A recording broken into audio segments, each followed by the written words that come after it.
think about that you have to still work at least 30 to 40 years, and you only work 10 years. So you can still do everything you want, just do coding.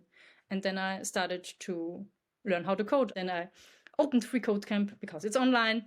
No one sees what I'm doing. And I started to learn HTML and CSS and JavaScript. Welcome back to the freeCodeCamp podcast, your source for raw, unedited interviews with developers. This week, we're talking with Julia Undeutsch. She's a self-taught developer and accessibility specialist. She works at a massive European company making software more accessible for people with disabilities.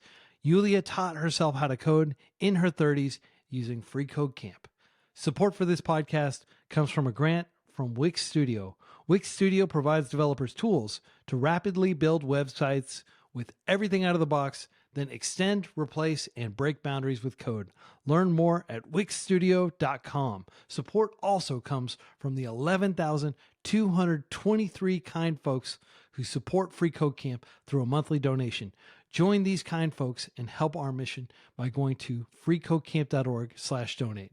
For this week's musical intro with yours truly on the drums, guitar, bass, and keys, we're going all the way back to 1990 with Dr. Mario Fever.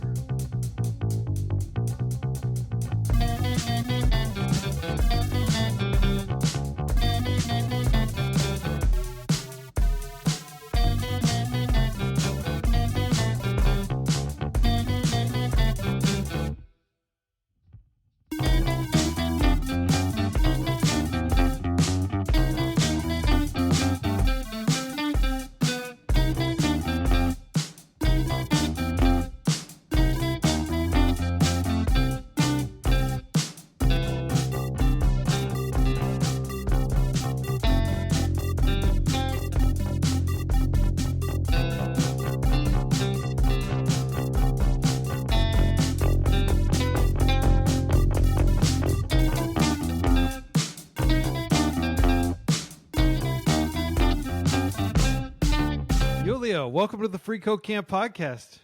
Thank you. Thanks for having me. Yeah, it's great to have you here. And I'm excited to learn more about accessibility and your own journey into software engineering as a self-taught developer. Who my understanding is, like, how much money did you spend learning to code? Zero, nothing, nada, none. Yeah. And that is totally the way to do it. In my humble opinion, I spent $0.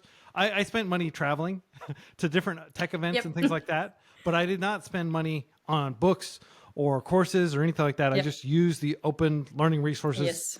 I made use of my public library. I made use of the web. I made use of just publicly available events. Like, did you go to like a lot of tech meetups and things like that and meet people that way? Actually, I didn't. I was too nervous about it. Thought that I have not value for others, what I should ever talk about. Started out to code, so I never went while I was learning how to code.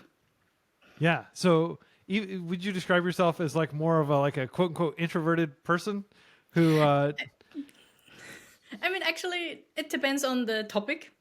If I feel comfortable in the topic, then I would not say that I'm introverted. I'm very much talkable. But if I think I can add so much value, or I'm not very comfortable with this topic, then maybe I'm very introverted. Yeah. And I think being shy when you don't have expertise and you're trying, like, I worked as a school director. I was comfortable leading a staff and talking to students and doing all those things. But you put me on a stage talking about HTML or something like that, which one of my first things that I did was gave a presentation on HTML5 and a lot of the new features that were coming with it. And I felt extremely out of my element and extremely vulnerable. Yep. Yeah. So I can see why you wouldn't want to necessarily put yourself in that situation. Yes.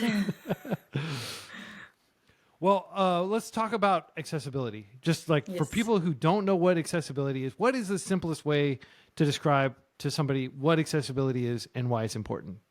I would describe accessibility as something that a way most of the people can join public places or can use the website.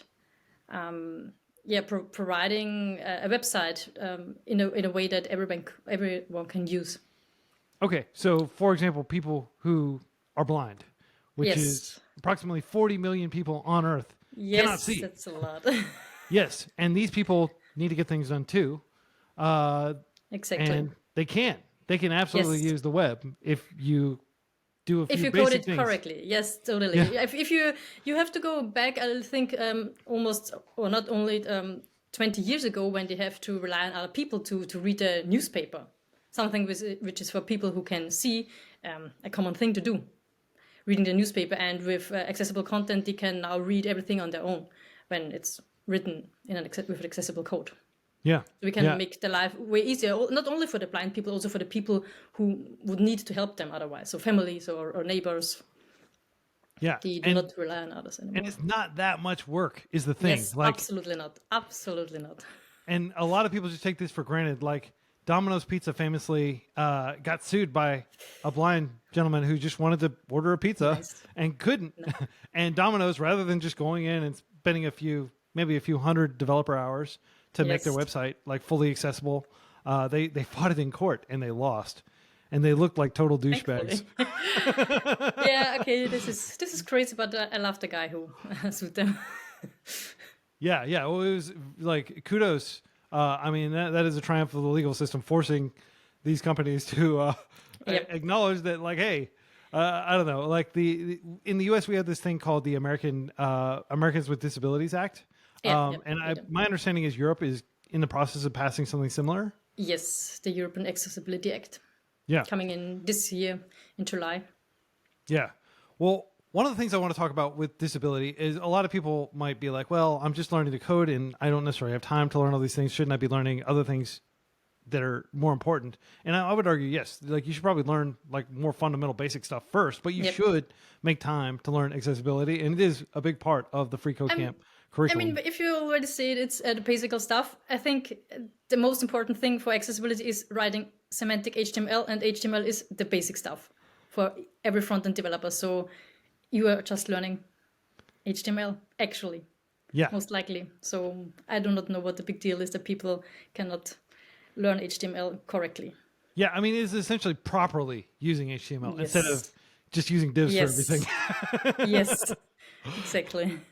Yeah. And one of the points that you have made, and a lot of accessibility advocates and software engineers in the accessibility space have made, is by making things more accessible, you're also just making them more convenient for Yes. able people who don't Yes, suffer from any totally. disability, don't live with any disabilities. Yes. I And think my current situation is when I go by public train or something, I always watch videos, and I cannot even watch a video without subtitles anymore. And this is something, first in the beginning it was for people who cannot hear, but actually now I think it's very convenient for me as well. I do never watch videos without subtitles anymore. I cannot do it. yeah, and if you're a non-native English speaker and you're watching an English language video, like my wife has studied English extensively. She's basically native level and has worked, as an accountant in the United States with her English ability, but she still likes to watch movies with subtitles just because, like just to make sure she gets all the information. Yeah. So there's this expression like good accessibility is just good usability. Yeah. That's correct. Can you go into a little bit more about why you believe that's correct?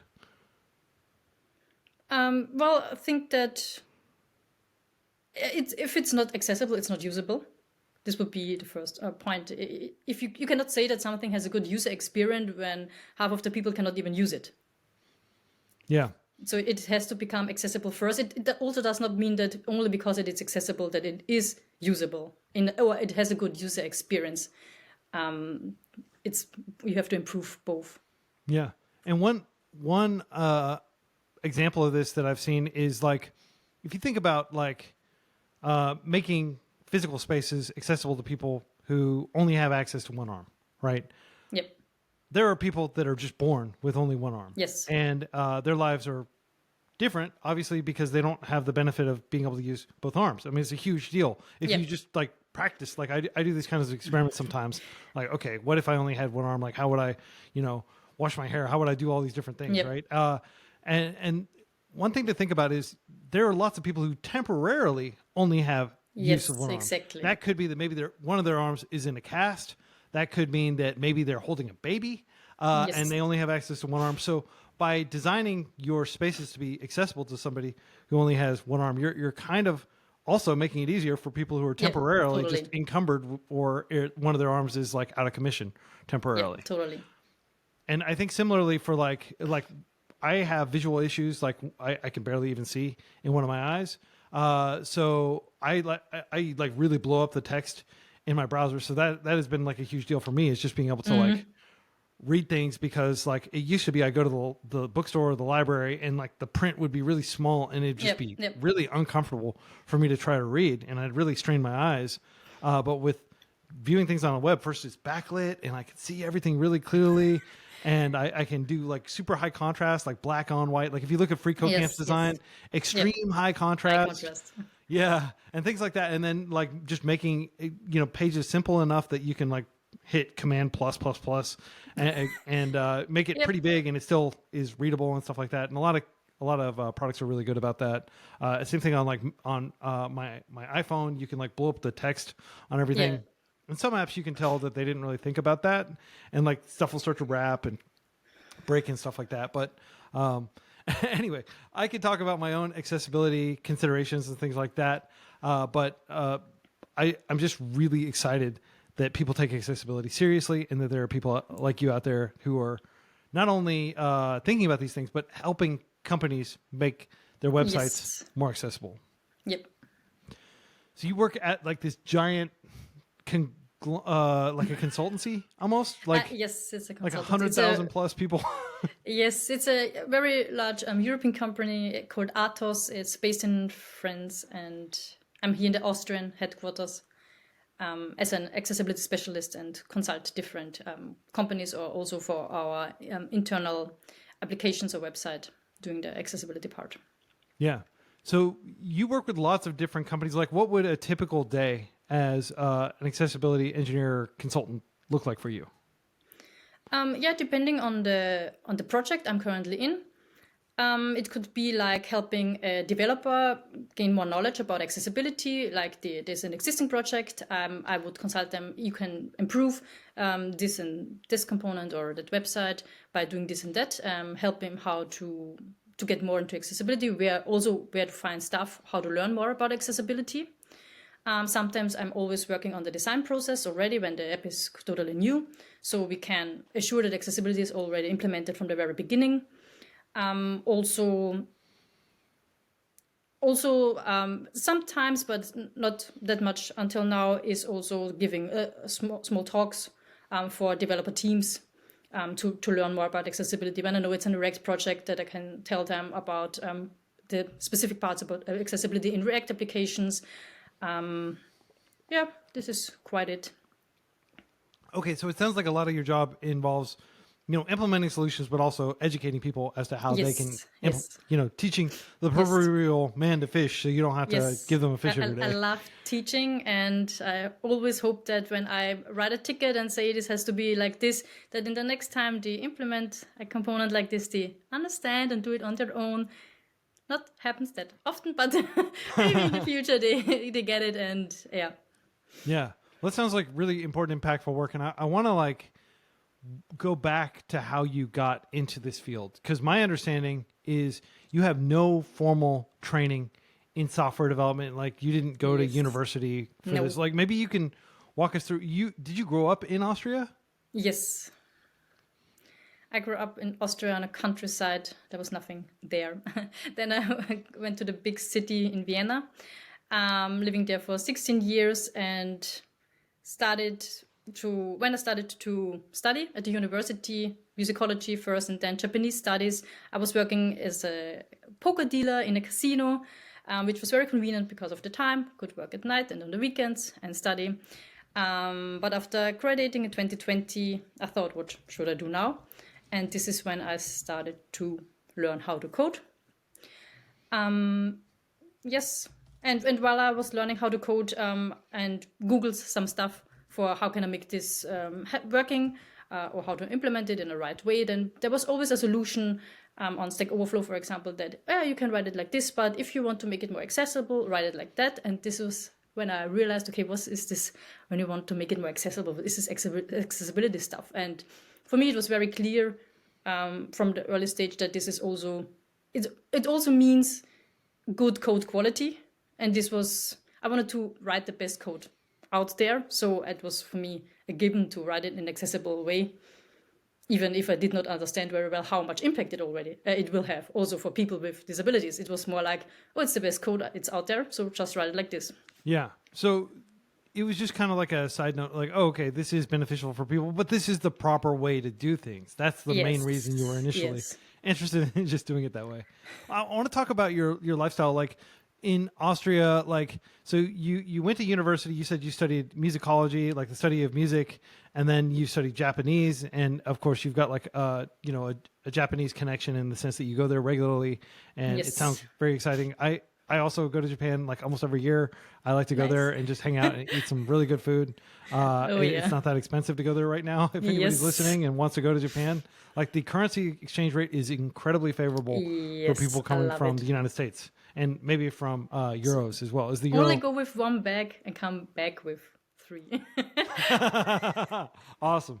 Yeah. So I want to like put us back into that lifestyle of like you're going to college and you're working as a poker dealer, which I don't know what that's like. I did see the movie Croupier, I think is what it's called. It's got Clive Owen, and it's like a 1990s movie, and he's like, working in casinos and stuff like that. And it's a pretty cool movie. Very edgy.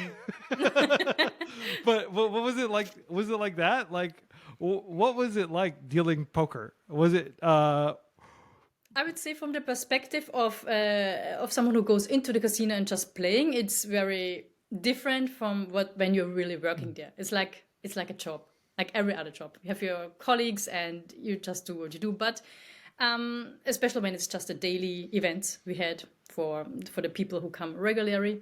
But on the weekends we had events with larger buy-in, and then it got more interesting. So other people were coming, and especially when we had big events, I think twice a year, where people from all over the world were coming to us and play poker. So from America, and the buy-in was 5,000 or even 10,000, and it was like amazing. And I was always also one of the 3 people who were allowed to go to the live stream table.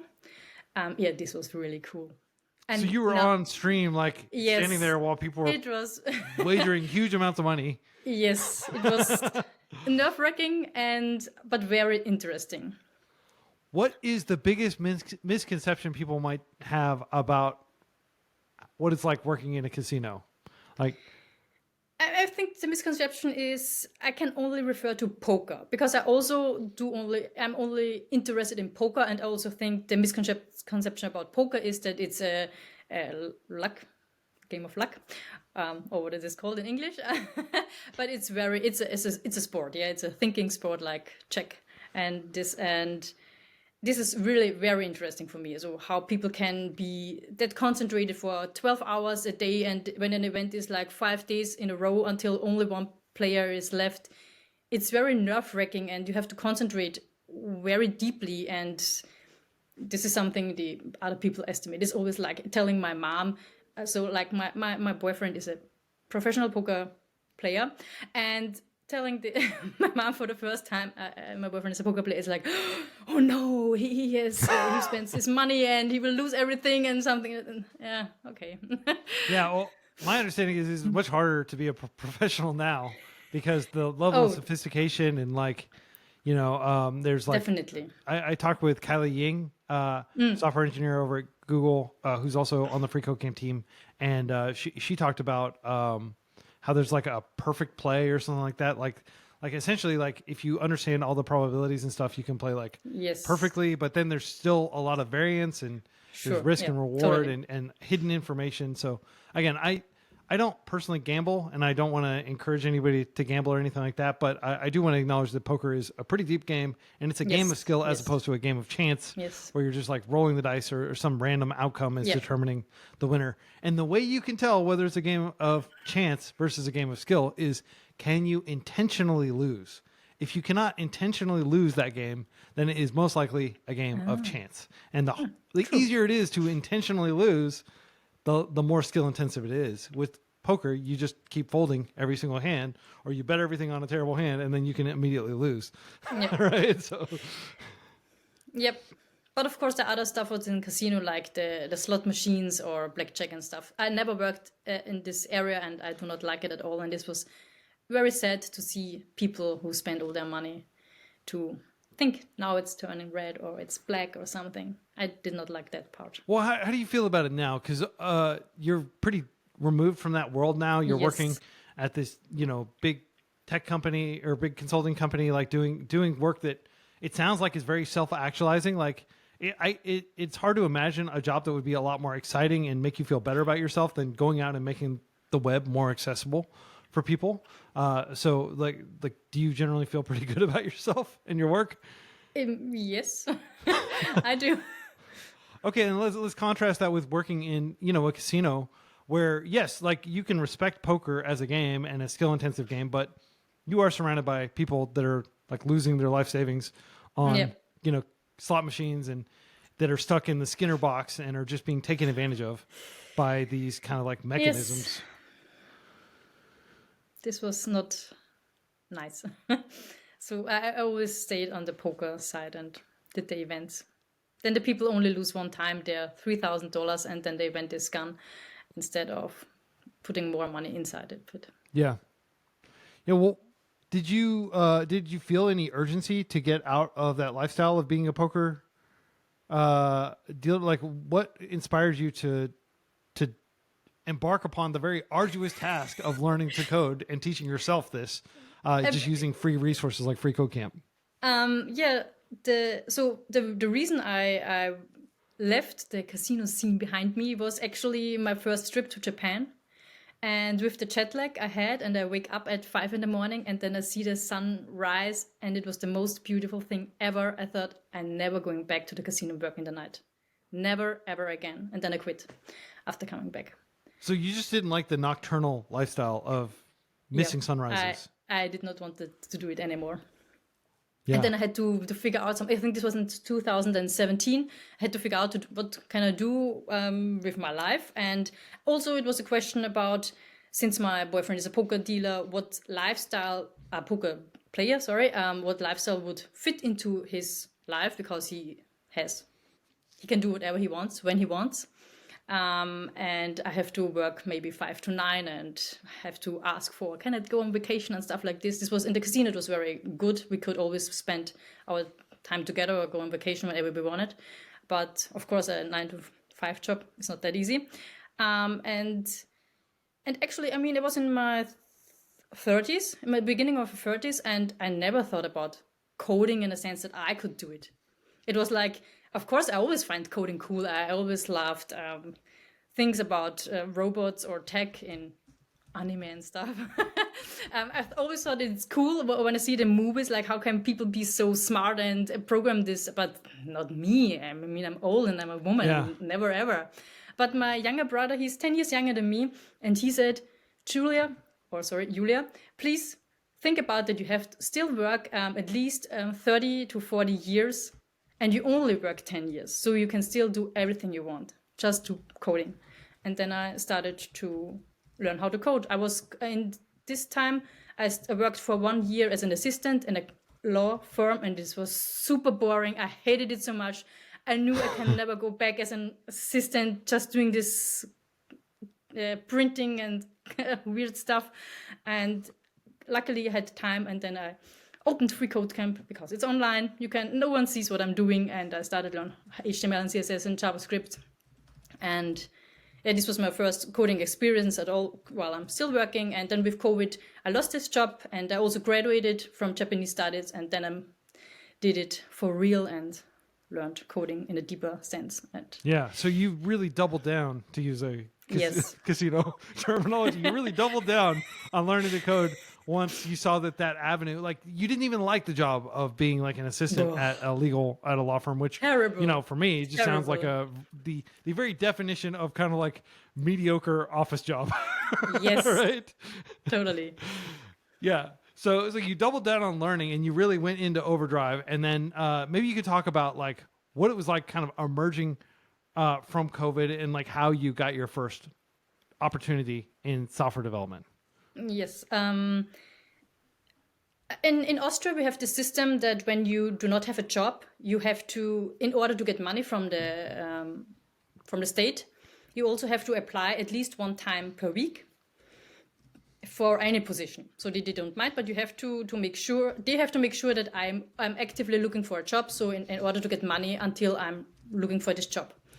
And I was coding, I think, every day from Monday to Sunday, 5 to 6 hours. I first started with Java, but it was, I think, too difficult for me, or I would have taken too long to get into it. So I went back to HTML, CSS, and JavaScript. And with this job applying, I already had many chances to practice for interviews, because I don't know why, but people got very interested in me because of this poker dealer stuff and also the Japanese study stuff. So they always wanted to know me, and but of course I wanted this job because I never go back to an assistant. Yeah. So but this was very good practice for me. So I was not nervous at all after 1 year when I really started to look for a developer job. It was like I practiced like every week. And I found this program. It was called the Collab Lab. They were open until this year, and they helped underrepresented groups, most likely women or people from Africa or gender underrepresented group to get into tech. And they had this, the program was more about, you have to know a little bit of React to work on the project for 8 weeks in a small group, and you have to apply for it. And I applied 2 times. The first time I was not very tech savvy, so they did not choose me, but they encouraged me to apply again the next cohort. And this is also why I focused on React, because they wanted a React developer and the whole project to be on React. And in January 2021, I got accepted, and then I started, since I'm a European citizen, I worked with the African European team. This was also very interesting. Also, later on in the interviews, they always ask, how could you work with the African team? How was the cultural differences and stuff? This was, I think, also very interesting for other companies when I applied for jobs. And I could talk much about this program. So working on a React application, working also with Git and GitHub, and also working in a team. It was remote, it was pair programming. There were many words they already liked about how could I talk about it in interviews. And even so that because of COVID, we got very bored here in Austria because everything was closed, so you cannot go anywhere. And we went for a 2 months road trip to America from June, in May and June. And I bought an extra for this trip. I bought my MacBook and to learn how to code every day. On the road, I didn't care because it was so important for me to get a job after coming back. Yeah. I don't have time for a break while I'm on a break already for not working. And after coming back in July, I started to apply for real. And I think I had 7 applications and 5 interviews and 2 second rounds, and one company took me. It was Atos, and I'm there since then. Wow. I mean, you cover so much. Let me recap some of this. So first of all, Collab Lab, very cool, kind of alliterative sounding name. Unfortunately, they've closed, but they were like some sort of charity program or government initiative to help people learn to code. So and this was not a paid program. This was free. No. And there are programs like this that you can find that are still operational. Collab Lab, unfortunately, is defunct. But they were helping underrepresented people in software engineering, such as women, such as recent migrants from Africa. And I know tons of people from Africa who are living abroad in the UK, in Germany, and I suppose there are quite a few in Austria as well. So you got to work with on teams with some of these people, and you learned a lot about cross-cultural communication, which you probably already knew a lot about from, Japan, and of course from going to the United States, which is very different from Austria. My understanding is I've talked with lots of people from Austria in the freeCodeCamp community, and it's just like a different world. And like, I think people take for granted, like, oh, it's pretty much like the United States, but it's not. Is the thing. There are a lot of cultural differences, right? Yeah. So because of your cross-cultural communication, collaboration skills, because you learned some Japanese, which is one of the hardest languages on earth to learn. One of the hardest natural languages. Java is also a very hard language, but it's a programming language. And then because of these things, and because of your tireless effort to learn to code, I love the idea of you just road tripping around. When like, I guess everything in Europe was closed down due to COVID restrictions, but in the United States, we were pretty loosey-goosey with COVID. And like, I stayed home for like 2 years. I just did not want to get it before I got vaccinated. And thankfully, neither me nor any of my kids or anything, like never, I eventually had it, but I had already, been probably vaccinated and boosted and stuff before I got it. So it wasn't a big deal at all. It was just like, I got vaccinated in the US because it was way easier to get vaccinated there than in Austria. Well, that's good. We definitely made it a priority to rush the vaccine out and get it in as many people as possible. But you were able to kind of like take advantage of probably relatively inexpensive airfare and stuff like that, and just do a big road trip and learn to code. Is like Jack Kerouac on the road, except instead of trying to write a novel, you're trying to just like, write a bunch of JavaScript. Yeah, it was an amazing time. But now I'm here. Love it. Yeah. And you're a one company woman, like you're staying at Atos, which you've been there for like a few years now. Yes, it's 4 years, 3.5 years. Nice. Yeah. And my humble advice to people is stay at your first role as long as you can, just to get experience. There's this saying, a rolling stone gathers no moss. And a lot of people say that like it's a good thing, but no, it's not a good thing. You want to be the mossy rock that has character, not the bare rock that is just tumbling down and not really accumulating anything. And I think if you stick with the team, especially like it sounds like a really perfect first role because you get to work with lots of different teams and you're in this big organization and you're getting to work with like a lot of clients and you're getting to work on a lot of different types of projects, I would imagine. Yeah. Yeah.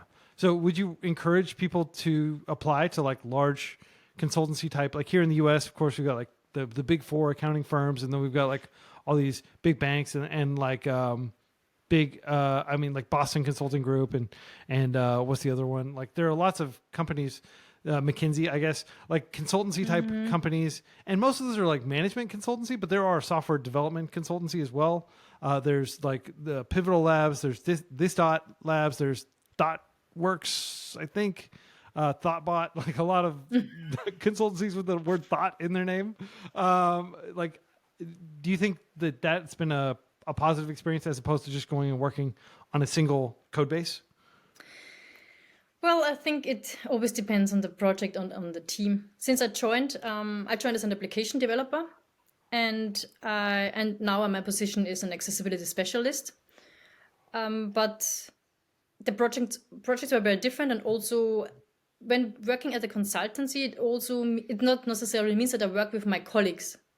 So when there's a company in Austria who wants to have an application, then they took from different companies the best people they get, like front-end developers from Atos and maybe the project manager from Accenture and stuff like this. So my first project was about 7 months. I only worked with Accenture people. So these were not my colleagues. I mean, these were my colleagues in this project, but then there's also already the cultural differences between Atos and Accenture, how they would love the project to be, the implementations and what they focus on, for example. But this was also my first accessibility project, so it was quite good for me as an experience. I was the only front-end developer, which was weird because I was a self-taught developer with no experience, and I was the only front-end developer. And they said, yeah, what would you suggest? And this was for me like, I mean, I can suggest something, but I don't know in the end, because it's my first project. This was a huge project. It was one of the largest projects in Austria. But I think it also gave me the confidence afterwards that they had to rely on my opinions because there was no one else there. So you were kind of thrust into expertise. Yes. You had to like kind of fake it till you made it because you had no choice. You had this giant project that had to be done. You had to make decisions, like, you know, whether you're making a right decision or a wrong decision, you have to decide, right? You can't just punt. This was crazy, but I think it was good for me in the end. Yeah. Yeah. What do you remember what it was like those first few weeks of working as a developer? And like, do you remember what your day-to-day felt like? Were you sleeping? Were you eating? I mean, in the beginning, I was very nervous. I also had to go to the office, which I think about 1 week. After that, I never went there again, ever again. Oh, really? So I'm at home every day, and I also cannot imagine go back to the office, even though it's very near to me. I was more in a learning phase. So my boss back then was very chilled, and he said, program a little bit of this or learn a bit of, I think I had to learn Angular in the beginning, and I never used it after the 2 months of learning, gladly. It was very chilled, I would say. And after that, I joined the project, and this was it for me. Yeah. Going to this team. You mentioned that Angular, like you had to learn it, but you never really used it. Like, there's been a lot of talk about the tools kind of solidifying for front end development. There was this people used to be like, oh, this is like every week there's a new library. What do I learn? And stuff like that. But it seems like people have just been focused on React and maybe some frameworks like Next.js and things like that. Like that it's kind of like semi-solved, and you hear less discussion about the merits of, Backbone versus, I'm trying to think of all the different frameworks that came out over the years that are, I guess, I do not even know. arguably doing similar things. Angular, Vue, and React. These are the three I learned about in this time. Okay. Like if you were to learn front end development, knowing what you know today, what would you focus your skills on? What would you focus your time on? I would say only focusing on JavaScript itself to understand the logic. I never focused on JavaScript that much. It was very soon just React and writing these components and a few functionality, but not that deep into JavaScript. And this is, I think, a bad thing. I could be more skilled if I had focused more on JavaScript. And I would only use JavaScript as a thinking process, because you can, if you understand the logic, then you can use every language, I guess. Yeah. And how do you keep your skills current? Like, do you actively learn new skills? And it always depends also on the project. My latest project, I'm on the team for 3 months, and they wanted someone who knows WordPress and PHP and also accessibility. And I thought PHP was dead. Stupidly. Of course, PHP is not dead, but I never worked with PHP or anything like this. But I had my interview with them. So even though I'm in a big company already, I always have to apply for a specific project. So they just do not simply take me because I'm at Atos. I have to apply for the project every time. And I applied for it, and they asked me a few functional questions, and which I could solve, but I told them I never wrote anything in PHP, but they liked me, and they said if they gave me 1 month and I would learn the basic stuff of PHP, if I would love to do this and invest my time in it and then to join the team. And I thought, of course, because I love to make the whole website more accessible, and this was pretty much on the Atos.net website specifically. And they gave me the time to learn it, and I did, and now I joined it, and I wrote my first PHP functions and stuff, and I love it. So this is the latest thing I learned. So a lot of it's necessitated by your employers, like, hey, can you learn this? And you just kind of follow what they want you to do. Yes, stuff like this. But also, I think what people often tell me when I have an interview is that they see my passion of learning. So I would say that they would not give everyone the time for 1 month to learn something when they're like, I don't care. I just do it if you say so. But it's like, I love talking about accessibility, and I always find it so cool when they show me something that, I didn't know about this. And I'm very talky about code. When it's about code, I love it. And if people show me something. Your passion for accessibility is really, like, it really comes through in your writing. And I read a lot of your writing in preparation for this interview.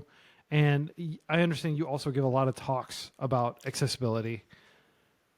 Yeah. Maybe you could trying. what are some of the topics that you've talked about when you travel abroad, or when you go to these conferences and you're trying to get other people passionate about accessibility. Like, can you give us a rundown of some of your talks that you've given? Yep. My first talks ever, especially for in-person talks, was about how to get started in making web more accessible. And it was actually in Japan last year in 2024. This was also about the over the GDG program, so the Google Developer Groups program. I applied for it, and they accepted me, and then I flew to Japan, of course, and to the Google headquarters. And yes, this was my first talk ever in person for more than 100 people. It was in English, of course. It was in English. People in Tokyo can understand English. This was the most amazing thing I've ever experienced, and I also can say that the people in Japan are also very different than in Europe. Giving a talk about accessibility in Japan was so much a better experience than giving maybe you talk. can compare and contrast. Like, you've given talks in Austria or which place? Yeah, after I had 3 talks in Japan, and after coming back, I had my first in-person talk in July. It was in the We Are Developers World Congress in Berlin. They were also very engaging. It was a workshop about accessibility. I did it together with a friend of mine, Laura, and we talked about, she's an UX researcher, and she's very much into people with visual disabilities. So we called it how people navigate the world on and offline. And this was a very good, how is it called? Putting next to each other how blind people, what do they need? For example, they need the We'll call it a juxtaposition. Okay. What do they need? For example, like the white cane, or they have the guide dog, and what would this mean? And they need it for navigating like the pedestrian street and crossing the street. And how is this compared to the web? How can we make it when we create the sound for the pedestrian street to walk safely over the crosswalk? How can we do it also for the web? Like how the DOM has to look like, or with the screen reader, how to compare these things. I think the workshop was really good and very much appreciated by the people. They were very interested in this. And also I think this is what I'm trying to do also together with Laura, to make them realize it's not just now we're in the web and this is the screen reader, because people do not get it. So it's very good to have this comparison, to think of a blind people in the real world, what they need and why should it be different? They also need different things in the web as well. Yeah. Yeah. And in terms of specifically like how your audience in Japan was different from your audience in Berlin, like Tokyo and Berlin, 2 very different cultures, right? Maybe you can just give us kind of like a feel for the experience in Tokyo giving a talk versus in Berlin. I would say that maybe not even in Europe or in Berlin itself. I was also 2 months later at the UXCon in Vienna, but maybe the West, like also the US, that people get already annoyed about this topic of accessibility, like, another accessibility talk. Who cares about accessibility? Yeah, it's and like, in Japan, eat your vegetables.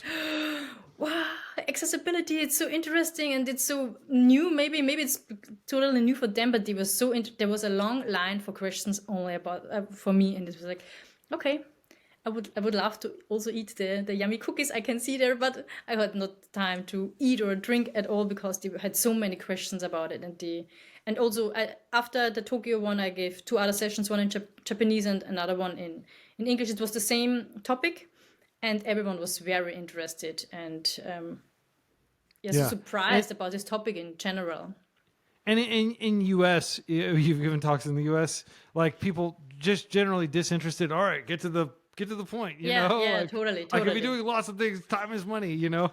Americans famously like preoccupied with just, figuring out like what the highest value thing they can be doing for their time. They're like productivity obsessed, right? But in Japan, like if I can, speak as a non-Japanese, like using cultural stereotypes, they really do care about like the process. I mean, like the whole Kaizen, like manufacturing from Toyota that revolutionized U.S. auto manufacturing was basically just paying attention to details and caring at the end of the day, right? When Yeah. the caricature of like the U.S. like slapping cars on, good enough, let's get it out the door. Yeah, this was very interesting for me. Also in Tokyo, I had the other two sessions were about GenAI and something about Flutter, I think, and I thought this is the most interesting part. Yeah, people want to know the new what's going on in AI and stuff. And then the deferral of the Google headquarters there came to me and said, "I'm only here because of you." And I thought, Wow. what? Really? Because of my accessibility talk, no one actually cares in Europe or the US. I loved it. It was great. Well, that's awesome. And one thing I'll say about Japan is like a lot of countries is an aging population, and more people are going to have Yes. issues with vision. And like you said that one of the things you told me is that like you like to play Pokemon Red on your Game Boy, but there's a lot of motion blur and stuff like that. Like, can you talk about how as people get older, accessibility becomes more like important in the sense that like when you're 20 years old, you might have like 20/20 vision, but as you get older, you're going to get presbyopia, and you're going to have like more limited near vision, and you're going to have to wear reading glasses potentially, and other potential things that can kick in. Totally. I think people do not think about it that we all grow older, and disability. So most people with disabilities are in their 60s and later on, and we should think about even if you don't care about your neighbor who have a disability, you should care about your future self. And this is what I also realized with, as you mentioned, Pokemon. So I'm a Pokemon player since the very beginning. I played every single game. But now with the Switch and with the open world, I cannot play any open world games. I get motion sickness until in the next 5 minutes. I cannot look at it, and it's sad because I want to play Pokemon. Is there a way that these games could be changed to where you don't get motion sickness? Like where you could have kind of like a open world experience? Like are there like approaches that they could use? Games that you could I think Nintendo in general is very bad when it comes to accessibility. First of all, you have a few system settings where you can remove many of these that you have to turn around. That the camera movement, for example, is not that so specific, but a bit limited to limit it down the hard movements, but not that good. I would say it would be possible to maybe make it better. Yeah. So the best games for me would be like just going up and like this. I don't have to move around like this. Yeah.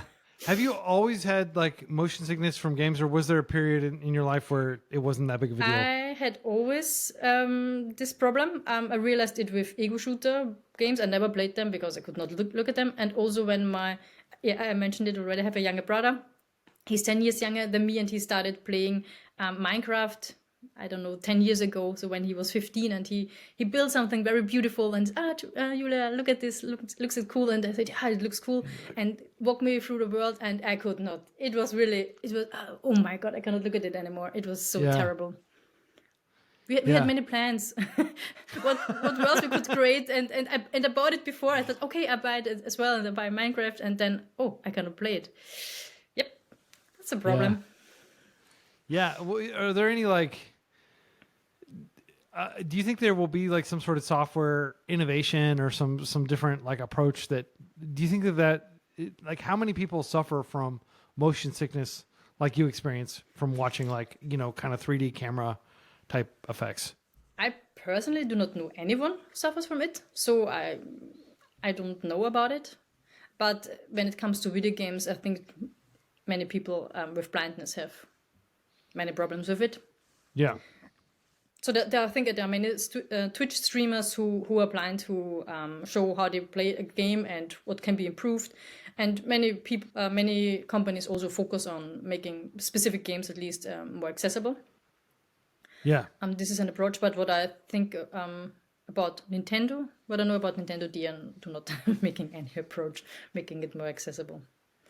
Yeah, so there's definitely like a niche market if you're a game developer and you're listening to this to just like make your game more accessible to blind people, and then tell blind people that. Like FreeCodeCamp, tons of blind people use FreeCodeCamp, and more moderately visually impaired people, or people who have other accessibility needs. Like, we've made a huge priority for this. Like, there was a gentleman who does this like accessibility benchmarking for different charity websites, and FreeCodeCamp was actually number 3 out of like the 160 plus websites he benchmarked. Like, we were way above Wikipedia and a lot of other very well-funded charities and stuff like that. And Nice. we're very proud of that. Nice. Yes. We actually outranked a lot of like disability-focused websites.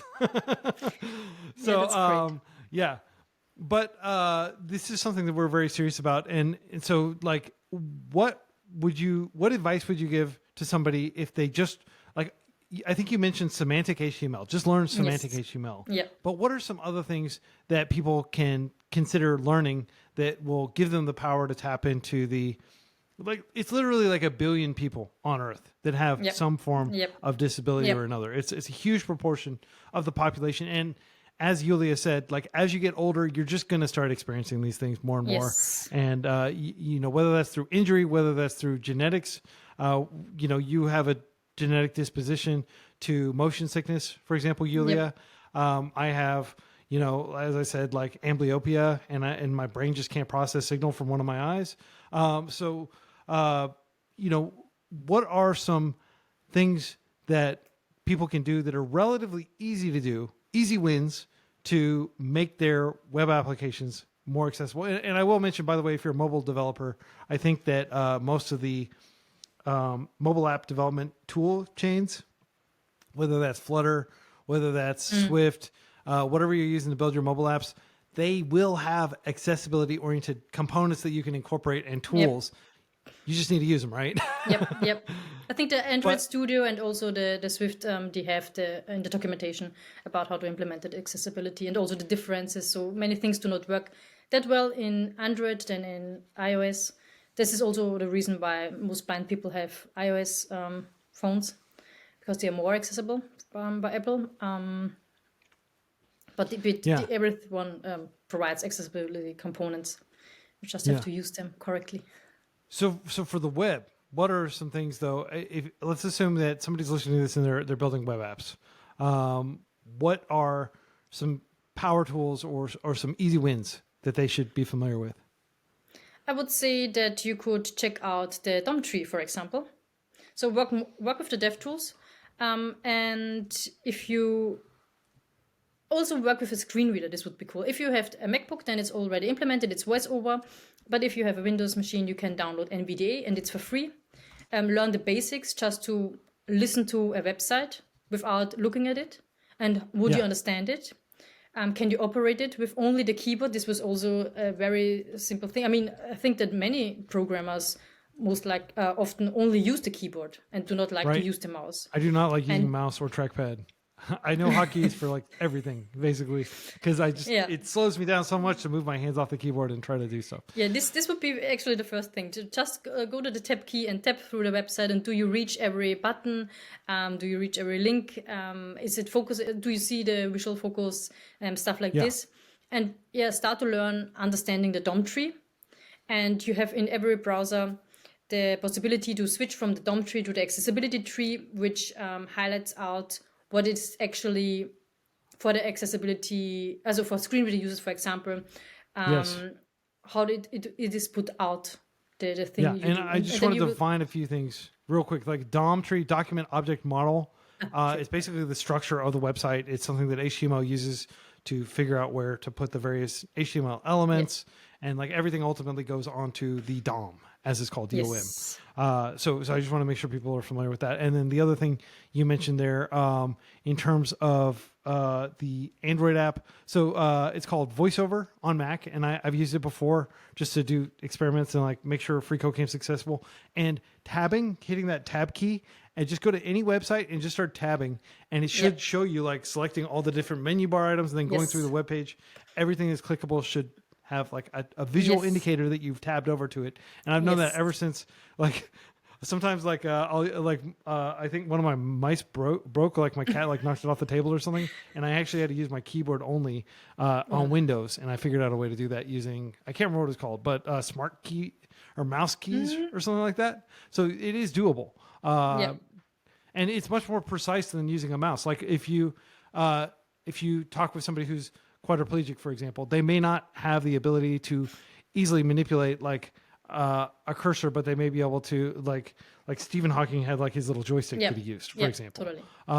So yeah, lots of accessibility considerations in those regards. And again, good accessibility is just good usability. By making your site more accessible for blind people, you're also making your site more accessible to elite hackers like Quincy Larson, who just refused to use the mouse on principle because they just want to like use hotkeys for everything. And and I've written a lot. If you start just like looking through my articles and stuff, like Mac has like global hotkeys that you can use like anywhere, and like the same like Bash command line interface, like you can use those everywhere in Mac. And that's one of the reasons like I'm a big Mac stan, and I only use Windows when I absolutely have to. If I do have a Windows PC that I boot up to games sometimes, but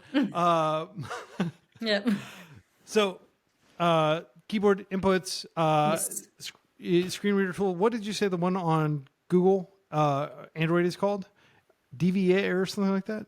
NVDA. NVDA. NVDA. Yes. It's on Windows. You can download it, a screen reader for Windows. Well, also for Mac, of course, but and there's also the paid version, JAWS. JAWS, I think it's the best one out there, but since you have to pay for it, not that many people use it. But NVIDIA is for free. Okay, so other than like, keyboard accessibility and screen reader accessibility, and again, a lot of this stuff, your website, if you're just building things correctly with semantic HTML, like this, the browsers already kind of take care of this stuff for you because they're doing their best to make things accessible.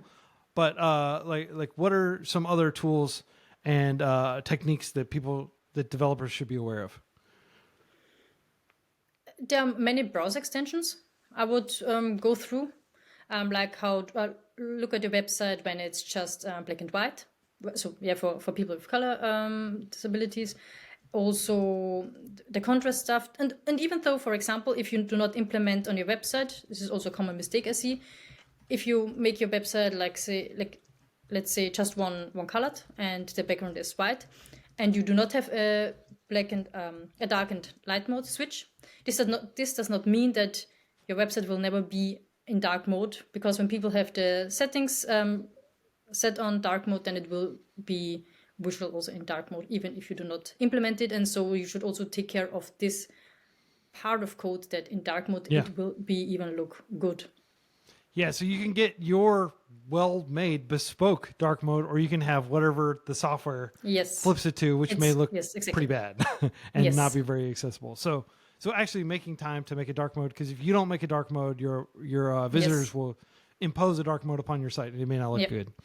And you don't have to do a switch like a dark toggle switch for this, but only implement it if the person has the setting for dark mode in the custom settings. Then it should have this specific color, and you can check it with. I know in Google Chrome it's called force dark mode, and then the whole website will be in dark mode to check if it's visually good and the contrast is high enough. Yeah, and there are lots of tools where you can just check the contrast. Like generally black and white is the best contrast, but you can use like a navy or something like that. One of the things that like drove me crazy was like the trend. I don't know if it's still a trend, but making like fonts thinner and thinner and making them like more delicate looking and stuff like that. But then it gets harder to read. Yes. So there's a trade-off between like style and accessibility a lot of times. Or there was a trend for a while where people would just have like really light text on a pretty light background. And yeah, I understand it may look cool and stylish and stuff, but it's not good usability. So I would urge people to buck those trends. The other thing that you mentioned is color blindness. About 8% of men in North America are colorblind. Fortunately, I am not afflicted with color blindness, but it is a big, like, pretty obvious win if you just want to make check to make sure your designs look legible and intelligible with colors. Yep. Assume you can simulate, like with those plugins you mentioned, Yep. you can get a browser extension and you can simulate color blindness. Yeah. The color blindness is especially important when you not convey any meaning only by color, like in Yes. forms, or when you like a to-do list, that do not say that when it's a red background then it's you have to do it still to do it, or when it's a yellow background then you're currently working on it, and then when it's green background, because people maybe cannot distinguish, so you always should add an icon in front of it, that it's more clear that these are three different things and not only rely on color. Yeah. Yeah. So using the use of icons in combination with color, in Yes, combination yes. with like as many visual indicators as you can give people. Yes, yeah, As totally. many like, yeah. So don't be afraid to, like, a lot of people may like these crisp minimalist designs, but Minimalism, sometimes yeah. that can go against legibility. Totally. Yeah. One of the things that I'm really excited to learn a little bit about from you is just what you have, what you've observed in terms of how different companies react to, like, so I think I mentioned in the US, we had this big Domino's lawsuit, and the company just did not want to invest in accessibility. But what have you seen in terms of like working with different partnerships, like in terms of in Europe, how seriously they take accessibility versus, like the horror stories you hear about companies, like literally resisting in a court of law, having to make their website accessible, like Yeah. the Domino situation. Yeah, I would say that unfortunately, I guess it's everywhere the same. There are some people who build in accessibility. Um, I personally advise some smaller companies from friends or something, and they are very into, okay, make it accessible because this is the law, and maybe even they are not affected now, maybe they're affected in the future, and they care about their clients. This is very interesting that even small companies do care and then they implement it. But bigger companies, I think the bigger they get, they are like, okay, just pay it. And I don't get it. I really don't get it. First of all, I always think that if you would teach your software engineers what accessibility is, um, don't you want to have a good team? Someone who writes good code? For me, has so much to do with good code quality, and also so much to do with a good developer experience. I come to code bases, I think I do not want even to look at this code. It's so terrible. How can people work in this team? And it's like, who cares? And I don't get the mentality, actually. I think this Yeah. is so much more about it always depends on the whole team and in the different individual, because even if you're the one who is interested in accessibility, when there are 6 other developers who don't care, then you have no chance to make it more accessible. Well, maybe you could be the squeaky wheel and you could just push and continue to advocate within your team, even if everybody else is indifferent about it. I mean, for us, like, there is no accessibility consideration that is too small. If somebody opens an issue and it's an accessibility issue that they're experiencing, I just assume there are probably 50 or 100 people that are experiencing the same thing that Yeah. haven't been gone out of their way to mention it. Because like everybody has these different lived experiences. Everybody has different hurdles that they have to overcome. And it's totally worth it in my mind to make it a priority to help those people. So I think also I guess, for the sorry. yeah, please. Also from a developer perspective, I think it's very interesting what you can do with code. Why do you don't want to write this cool kind of code which could help so many people? Yeah. Or take the best out of the code. Well, one last topic I want to talk with you about, Julia, is languages. Now, you are somebody who obviously you speak excellent English. You probably grew up speaking German, I believe, is the language that most people in Austria speak. And then you went to college and you learned how to speak Japanese, and you actually create tutorials in Japanese, which is pretty cool.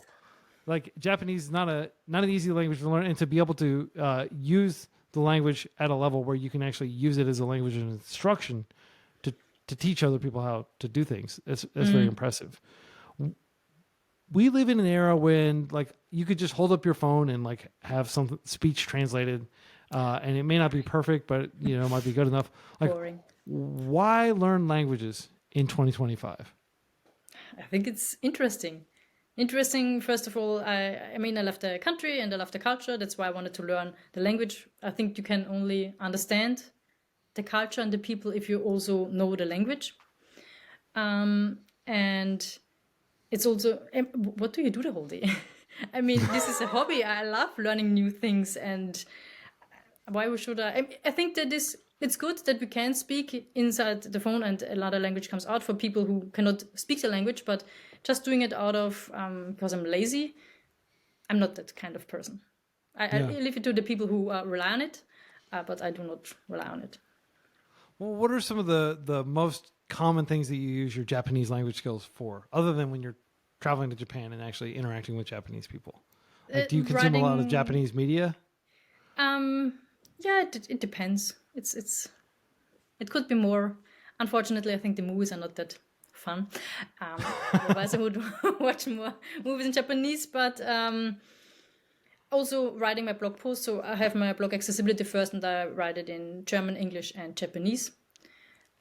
This is most likely what I'm using it for. So you'll like write the article. You'll say, okay, now I'm going to write the English version. Now I'm going to write the German version. Now I'm going to write the Japanese version. You'll so like the sit down and original one actually is write the immer same the article English 3 times. one. Yes, the original one is immer the English one, and then I go to the German and Japanese one. That's cool. And for you, it's just like a self-actualization, like a fulfilling thing. Would you consider it a point of pride that you can speak these languages? Pride? Like, are you proud of your accomplishment? Like, for myself, I think it's fun and I love it. And this was also what encouraged me to do my first YouTube video, because it was in Japanese. I thought, it sounds cool. Just do it. I mean, it's novel. I could never bring myself to do it in English or German. It's like, it's so boring. But then in Japanese, I thought, okay, why not? Do you think you're somebody who just likes to layer additional difficulty on top of everyday things? Maybe it is. Like, teaching herself to code was not hard enough. Now she has to teach herself how to teach others how to code in Japanese. Yeah. Yeah. Could be. I mean, do you play video games on hard mode a lot? I'm too bad. Hard mode. Yeah. Well, Julia, it's been, I keep calling you Julia, but I know it's pronounced Julia in German. And you referred to yourself as Julia earlier. Yeah, I know. So, Julia, I've thoroughly enjoyed learning more about you, learning about your journey. Do you have any parting advice to people who are learning to code in 2025? Even if it feels hard in the current situation, which I heard from other people, I would say do not give up. Be dedicated what you're doing. And it takes time. Even though I also was in many points where I thought I should give up. Maybe I did not feel any progress. But in the end, if you do not give up, I would say that you will get there where you want to be. Yeah. Awesome. Well, everyone tuning in, I hope you've enjoyed this conversation. Until next week, happy coding. Thank you. Bye.